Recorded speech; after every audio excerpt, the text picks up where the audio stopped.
Well, the Browns introduced their new offensive coordinator, Ken Dorsey, today, and the first thing on everyone's mind is play calling. And if you thought we were going to get an answer about that, you were wrong. Kevin Stefanski spoke first today, said they'll figure all that out. It's February 5th. Is it February 5th? Is that right? It's February 5th, only February 5th somehow. They'll figure all that out. So, Mary Kay, no firm answer on who's going to call the plays yet. No, they're going to take a little bit of time to figure that out. And, you know, for some reason, I sort of feel like Kevin is going to retain the chore.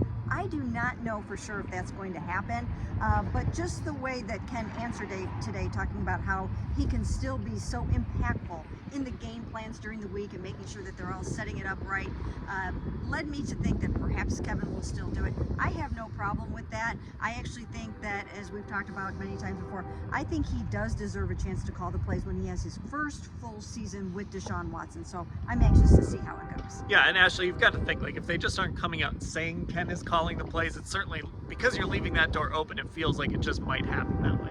Yeah, I'm with Mary Kay, I think, on this, that if he was going to be calling plays, I think that's probably something they would have already figured out and talked about and maybe been decided as they went through the interview process. So I just wouldn't be surprised. Like Mary Kay said, my thing too is just this idea that we haven't seen Kevin Stefanski get a full season with Deshaun Watson yet. And I'm going to say it again, I did think it was meaningful in Andrew Berry's season wrap-up press conference that he praised Kevin Stefanski as a play caller. That was a big talking point for him.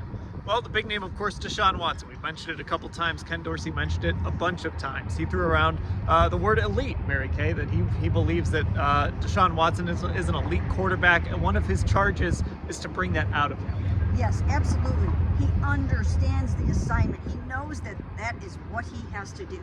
Deshaun, former three-time Pro Bowler, hasn't had a chance to show it here yet for a variety of reasons. We do know that Ken Dorsey coached Cam Newton to an MVP season, and we also know that he coached Josh Allen to an MVP runner-up season. So, you know, he's got that in him to bring out the best in quarterbacks. He's charged with doing that with Deshaun.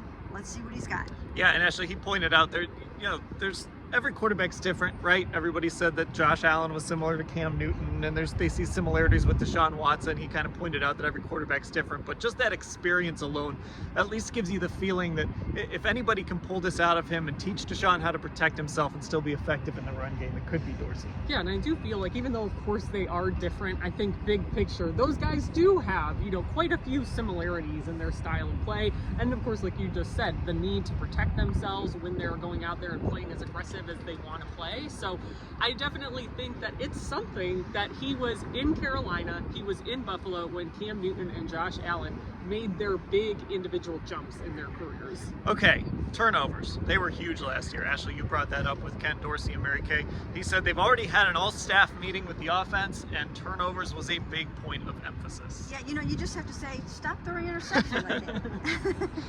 We could make this a very short meeting. Right. But no, it's true. You know, Josh Allen led the NFL with 11 interceptions when Ken Dorsey got fired, with the Bills at 5-5. And the Browns, we know, led the NFL in giveaways this season. So it's absolutely something that must be addressed. Now, traditionally, Deshaun has not thrown many interceptions.